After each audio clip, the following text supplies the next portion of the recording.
அதான் 6வது சொல்றார், the Pope himself cannot remit guilt, but only declare and confirm that it has been remitted by God, or at most he can remit it in cases reserved to his discretion. Except for these cases, the guilt remains untouched. இந்த குற்ற உணர்வு அப்படியே தான் இருக்கும். நம்ம குற்ற உணர்வு அப்படியே தான் இருக்கும். இப்போ என்ன குற்ற உணர்வு? மனித சட்டத்தை மீறிய குற்ற உணர்வு. பட் அந்த குற்ற உணர்வுக்கும் மீட்புக்கும் தொடர்பு இல்லை. நீ தொடர்பு படுத்தினா நீ அந்த 7:7 அதை கோட்பாடாக மாற்றுகிறாய் என்று பொருள்படும். அதான் அந்த தவறு தான் இவர் செஞ்சார். இவர் இந்த சபையினர் கடவுளை வழிபடுவது வீண் என்று மார்க் 7:7 சொல்கிறது. அந்த அடிப்படையில் பார்க்கும்போது இவர் 6வது குற்றச்சாட்டுக்கு சரி. அடுத்த 7 போவோம். அதுக்கு முன்னாடி 6 முடிச்சிடறேன். ஆனால் நம்முடைய அடிப்படையில் பார்க்கும் பொழுது இந்த பாயிண்டே இங்கே செல்லாது. எது பாயிண்ட்டு? போப்பு அவருடைய பாவத்துக்கு மன்னிப்பு வரக்கூட அவருக்கு இது அதிகாரம் இல்லை. அதனால ஏதோ சில விஷயங்கள் மட்டும்தான் அவர் செய்யலாம். ஒரு அளவுக்கு மீறி போனா அதுக்கு அவருக்கு இது இல்லை, அப்படி இப்படின்லாம் சொல்றாரு இல்லையா? எந்த அளவுமே இல்லைங்கிறப்ப அளவு மீறி போறதுன்னா என்னன்னு எனக்கு புரியல. மனித சட்டமே இல்லைன்னு சொல்லிட்டாரு. அப்புறம் அளவு மீறி போய் நீ மன்னிக்க முடியாது. மன்னிப்பே இங்க இல்லையா? போப்பு செய்வதெல்லாம் ஒப்புரவு பெற்று தருவதுதான். அதான் போப்பாண்டவர் சார்பாக குருக்கள் செய்வதும் அதுதான். அதனால் 7க்கு போவோம். God never remits guilt to anyone without at the same time making him humbly submissive to the priest, his representative. அப்ப இவர் என்ன சொல்றாரு?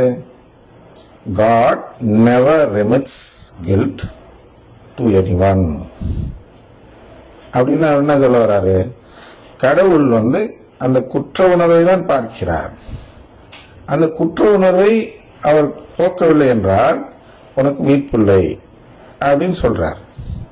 யார்? Martin Luther.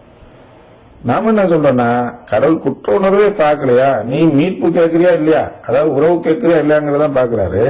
நீ இவ்வளவு குறை சொல்லிட்டு உறவு கேட்கலன்னா அது அவ்வளவு வேஸ்ட் அப்படின்னு நம்ம பார்க்கிறோம். சரியா? 7. அடுத்து திருச்சபை சட்டத்துக்கு வரார். The penitential canons apply only to men who are still alive, and according to canon themselves, none applies to the dead. அடுத்து எங்க வராரு? இறந்தோருக்கு ஜெபம் சொல்றது வரார்.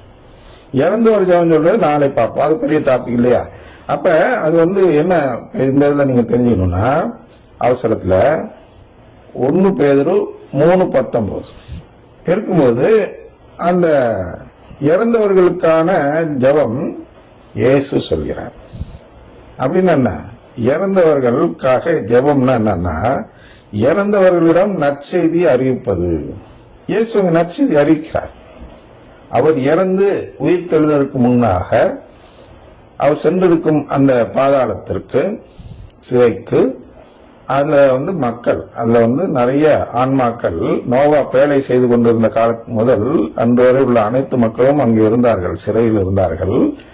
அந்த சிறையில் இவர் நற்செய்தி அறிவிக்கிறார் அப்படின்னு சொல்லப்படுகிறது. அப்ப அந்த நற்செய்தி அறிவிப்பது, இறந்தவருக்கு நற்செய்தி அறிவிப்பதனால் என்ன புண்ணியம் இருக்கிறது? மார்ட்டின் லூத்தருக்கு அது புரியாது. அதுல இருந்தா நாளைக்கு பார்க்கணும். சரியா?